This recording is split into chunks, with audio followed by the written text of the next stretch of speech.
What's up, guys? Welcome to the show. I am Phil. Thank you for being here. So this video is directly for, I forget who it was, somebody wanted to know the emergency breakdown stuff that I personally have ready to go for power outages and stuff like that.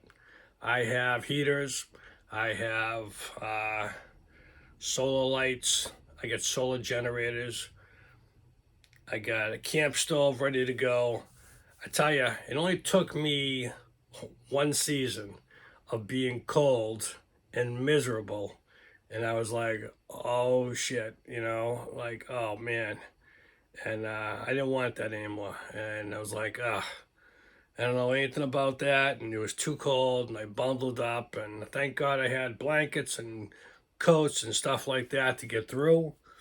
But the big upgrade was this year I'll say, is the, not propane, the kerosene heaters. And hopefully they'll be incredible. They're brand new and I haven't used them yet. And hopefully I won't have to. But if I do, I am prepared and cozy and hopefully pipes don't freeze and all that good stuff. But right now, we're going to zip to some not still shots, quick videos of each segment of, I'll show you what I do personally for getting things together for emergencies. Now, obviously, I'm not going to use everything all at once, but this is just a little bit, or maybe half of my preparedness. So I'm going to say this is the preparedness emergency power outage video. All right, here it comes. I'll talk to you in a second. Thanks for watching. What's up, guys? This is my Pelpro pellet burning stove, and this is exactly what I use to save money starting number one on my propane, and I love it. And I just go through, I don't know, I got 3 tons last year of pellets, and I'm working through them. Probably take me a couple of years, but this thing is awesome. And now on to showing you the emergency stuff, because this will run when the power goes off. This will run off my solar power generator, and I can run that for probably about 6 or 7 hours, because it's just electric to get this thing up and running. On a cold night, it helps. On to the next one.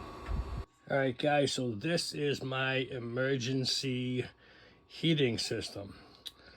This is I think it's a 24,000 BTU kerosene burning, I don't want to say, probably say heater over stove, but it has the cage. It is brand new, all filled up, ready to go. I love this thing, and I haven't used it, but I still love it. I got another one coming in soon, and I'll show you that one too. But this is for when the power goes out, and this thing should heat, keep it right in the middle, should heat the whole house. Again, I am only in a single wide, and this thing is awesome. Hopefully what they say. I just love the way it looks. And like I said, kerosene, let's see how everything goes. Brand new, all the safety features. This is exactly what I say for an elderly person. Not that I'm elderly, but this is kind of stupid proof. You fill it up, all the safety, precautions and everything's right there. It's got the emergency shutoffs, easy start. It's got the cage. Everything's just great, and I can't wait to start using it. Thanks for watching. On to the next one. What's up, guys? This is my spare bathroom, and I have some Sternal fuels right there, and ready to go.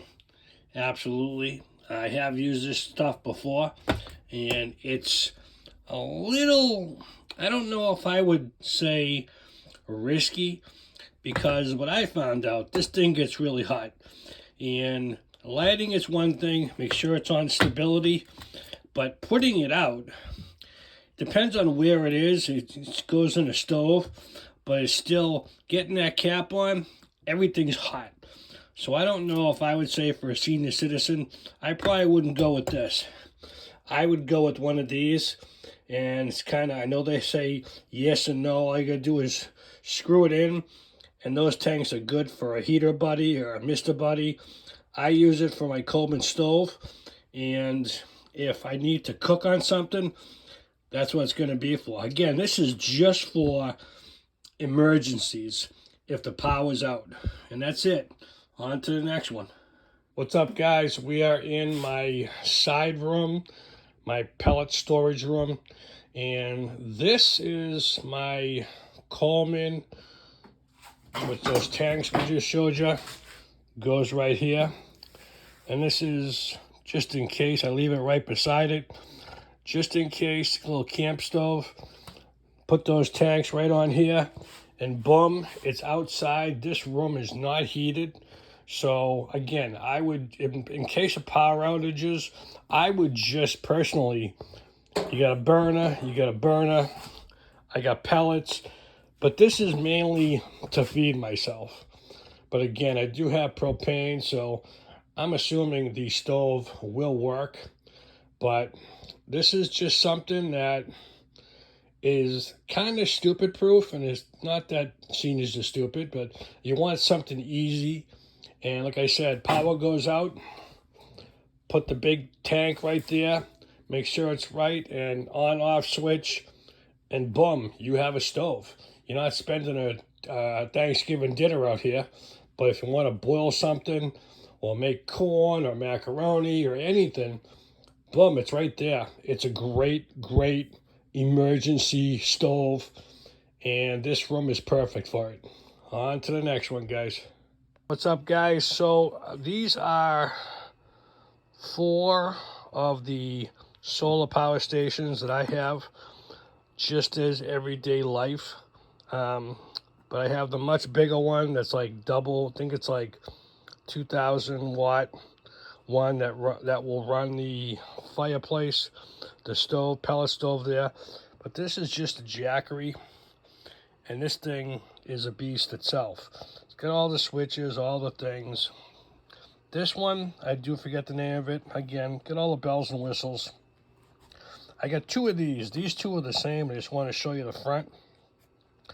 But what I like about these, the phone thing. Put your phone right on there, and it charges right up.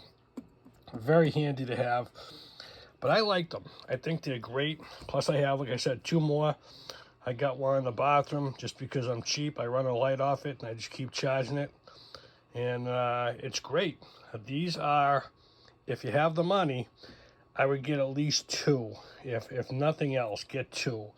You don't have to you get a big one and a small one. Again, I'm cheap, so I run them right off the house itself. It's just great, you know. Plus, they all have handles. Then they work great. Just keep charging them. All right, on to the next one.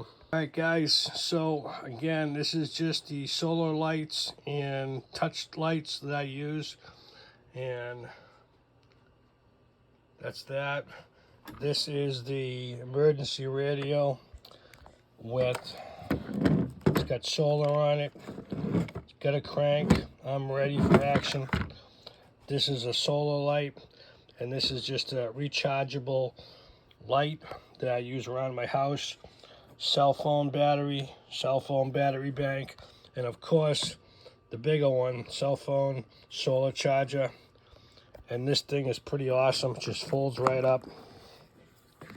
Take it anywhere, camping, the whole show. It's just fantastic. These are all little goodies, the small stuff, everyday use and emergency stuff. On to the next one, guys. All right, guys, back again. Hopefully you enjoyed that. There was a bunch of things in there. A lot of stuff is brand new, and I just haven't had a chance to use it yet. But I personally would rather have everything on the table, ready to go. So you can either come home. Most likely it happened twice. I lose power pretty quick, probably for like an hour or 2, maybe 3, mainly during the night. And I can tell by my stove light, it starts blinking because it'll automatically go back to any time, starts at 12, but it goes solid. So right after a power outage, it starts blinking, so I can tell when the power just ran out. So that's really what I use, and I am ready to go. I can't think of anything else. There was a DYI cooler air conditioner. It's a non-electric air conditioner that looks cheap, but I'm dying to try it. I saw it on a video, and that'll be next spring because I'm not. It's just like I said, the house isn't that big. You know, you do what you got to get done, and I hope you enjoyed everything. And that's just one of those preparedness videos, and hopefully you guys got some ideas because you definitely want to be prepared. Even if you ran out and got one solar charger, I would be happy for you just to say, unless you have an elaborate setup or you have your own setup, which I definitely want to hear in the comments. That's just my take on being prepared. A lot of the stuff, I am cheap, so I don't want to use any power if I can, so I search the web looking for products that won't cost me any money. And that's really it. But I really want to hear all your preparedness, especially the guys who, I want to hear the wealthy people who watch my show that have this elaborate setup. I want to hear because I might get some ideas off you. I also want to hear the guys from Australia, Africa, any of those way out towns that I know there's cities out there, but people who have these huge ranches that might watch the show that give everybody and me, I want to hear your prep situations. I mean, I know when I lived at my other house in Ashburnham, I had a big ass generator because my mother was with me. I had the dog, and as soon as it was a Generac generator, so as soon as the power went out, I think 3 or 5 seconds later, it ran on automatically. Had to have it tuned up every year, which was fine, not a big deal. But because my mom and everybody else in the house, and that's the way to go. But that was like, Jesus, that was 10, probably 15 years ago. It was like 6,000 to 8,000 to buy it and set it up. And I think I got like a 2 or 3 year maintenance plan. But that was like stupid proof. And that was awesome. I would like to get that here, but I've already invested in other things, and I don't want to be dropping $5,000 to $8,000 on here because it's not that big of a house. The other time I had double the bedrooms, more bathrooms, 2-car garage. This is a much smaller place, and it's cozy. Like I said, it's just it's a ranch house, so everything's wide open, and I like it that way. But thanks for watching, guys, the prepared video. Have a good day.